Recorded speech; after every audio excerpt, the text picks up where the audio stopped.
No objection. The House now comes to questions for oral answer, and the first question stands the name of Shane Ardern.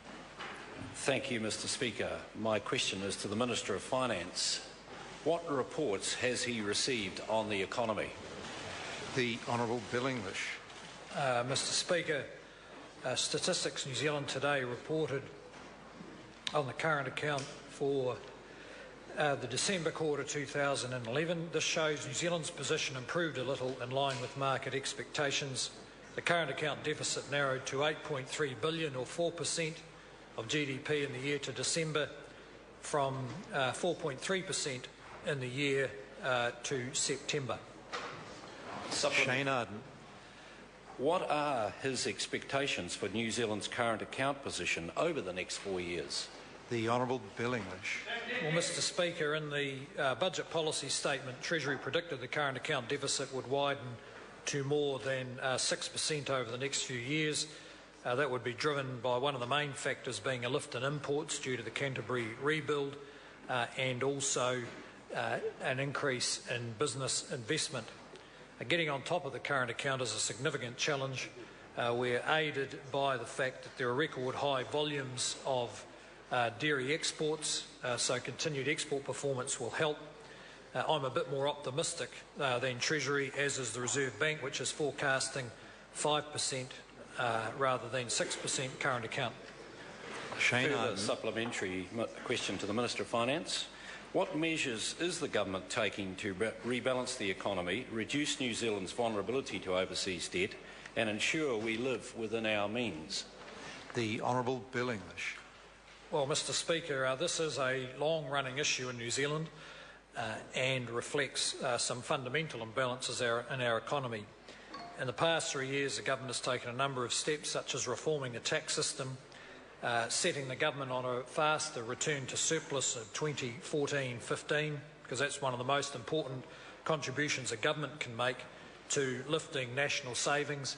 And we'll also continue to focus on the competitiveness of our businesses, because maintaining New Zealand's competitiveness is critical to improving the current account deficit. Further supplementary. How does New Zealand's present current account deficit compare with the position in the 3 years until 2008? The Honourable Bill English. Well, Mr. Speaker, the current account deficit has been affected particularly by the recession, but it has improved in recent years. It did fall to less than 2% in 2010, mainly because of the recession, but New Zealanders have started saving more and borrowing less. Between 2005 and 2008, the current account averaged more than 8% per year, reflecting a fast growth in government spending and big increases in debt, as well as poor policy settings that squeezed the productive sector of the economy. The Honourable David Parker. Why is the Treasury asking high school kids, and I quote, to propose policy options that address New Zealand's long-term fiscal challenges? Is it because Treasury, Reserve Bank and NZIER forecast a growing current account deficit?